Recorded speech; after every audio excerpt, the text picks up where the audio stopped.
আসসালামু আলাইকুম। টেস্ট ক্রিকেটের 25 বছর পূর্তি উপলক্ষে বাংলাদেশ ক্রিকেট বোর্ডের বর্ণাঢ্য আয়োজন। রাজশাহীতে আমরা এখন আছি। ঠিক এই মুহূর্তে আমার পাশের যে ফ্রেমটা, এই ফ্রেমটা মনে হয় সবচাইতে প্রেশাস একটা ফ্রেম, কারণ আমার ঠিক ডান পাশে যিনি আছেন তিনি বাংলাদেশ ক্রিকেট বোর্ডের সম্মানিত প্রেসিডেন্ট। তবে তার চাইতেও খুব মহিমান্বিত পরিচয়ের জায়গাটা হচ্ছে টেস্ট ক্রিকেটে বাংলাদেশের প্রথম সেঞ্চুরিয়ান। ঠিক তার পাশে ওয়ানডে ক্রিকেটে বাংলাদেশের প্রথম সেঞ্চুরিয়ান মেহরাব হোসেন অপি।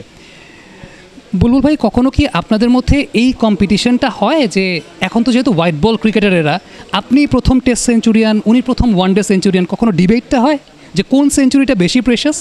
না, ডিবেট হয় না কখনো, বাট প্রথম সব কিছুই প্রেশিয়াস। এবং এখন যদি কেউ টি-20 ক্রিকেট ফলো করে আর কেউ আমার ম্যাচটা অ্যানালাইসিস করে যে 500 বল খেলেছে, 8 ঘন্টা ব্যাটিং করেছে, বলবে এটা কোনো ইনিংস হলো। আবার অপির যে ইনিংসটা ছিল সেটা প্রেসিয়াস এই জন্য যে এখন টি-20 ক্রিকেটের সাথে 50-50 ক্রিকেটের কিছুটা মিল আছে, but test cricket is different cricket. এবং অফকোর্স কম্পেয়ার করি না কখনো, বাট দুজনের আমরা খুব ভাগ্যবান যে দুজনে সেঞ্চুরি করতে পেরেছিলাম বাংলাদেশের জন্য। অপি ভাই, কোন সেঞ্চুরিটাকে সুপিরিয়র মনে হয় আপনার কাছে, হোয়াইট বল ক্রিকেটের সেঞ্চুরি নাকি রেড বল ক্রিকেটের সেঞ্চুরি? ক্রিকেট খেলাটা যখন শুরু করেছিলাম তখন কিন্তু রেড বল ক্রিকেটেই শুরু করেছিলাম। দুটোই প্রিশিয়াস, কিন্তু তারপরে আমি বলবো রেড বল ক্রিকেটেরটা এই কারণেই, ক্রিকেট যখন শুরু হয়েছে তখন থেকে কিন্তু রেড বলেই শুরু হয়েছিল। সাদা বলেরটা কিন্তু খুব অনেক পরে শুরু হয়েছে। তো খেলা শিখেছি রেড বল দিয়েই, সেঞ্চুরিও বুলবাই করেছেন রেড বলেই। আমরা ক্রিকেট খেলা শিখেছি রেড বলেই সব কিছু। তো আমি বুলবুলেরটা আমি দুজনেরটা এগিয়ে রাখছি, দুটোই প্রিশিয়াস, কিন্তু তারপরে red ball different ball game. তো আমার কাছে মনে হয় যে আমরা খেলাধুলা যখন শিখেছি রেড বল দিয়েই এবং হোয়াইট ড্রেস পরেই খেলতাম, ওইটা এখনও কিন্তু আমার ভিতরে কিন্তু তাড়না দেয় যে ইভেন আপনি যদি পাশের দেশে ইন্ডিয়াতে গিয়ে দেখেন, যে কোনো একাডেমিতে যাবেন তাদের ড্রেস আপ দেখবেন সবার কিন্তু হোয়াইট। তো ইট ইজ অ্যান আর্টিস্টিক। আমার কাছে মনে হয় যে অবশ্যই রেড বলটা আমি এগিয়ে রাখবো। আর এখানে একটা জিনিস বলে রাখি যে মেহরাব হোসেন অপি কিন্তু আমাদের পথ দেখিয়ে দিয়েছে যে সেঞ্চুরি কীভাবে করতে হয়। তো শি ইজ দি পায়োনিয়ার। তারপরে আমি হয়তো টেস্টে সেঞ্চুরি করেছি, টি-20 সেঞ্চুরি আসছে।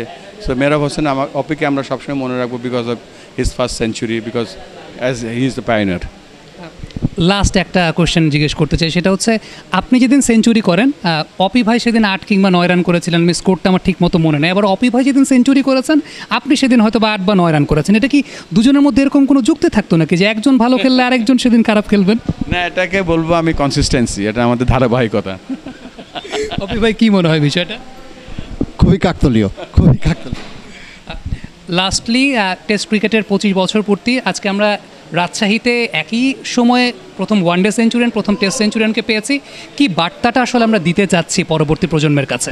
দেখেন, ওই অপি যে কথাটা বললো কাকতালীয়, দেখেন আজকে 25 বছরের যে পূর্তি আমরা করতে যাচ্ছি দেশব্যাপী, এবং এই যে টেস্ট ক্রিকেটটা যে অরিজিনাল ক্রিকেট, টেস্ট ক্রিকেটের মাধ্যমে যে মানুষের টেম্পারামেন্ট, ধৈর্য, ক্রিকেট স্কিল কত প্রখর বা কত ডিপ থাকতে পারলে টেস্ট ক্রিকেট খেলতে পারে।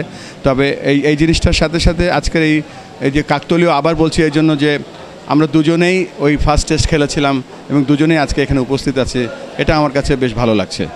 Thank you so much, thank you so much.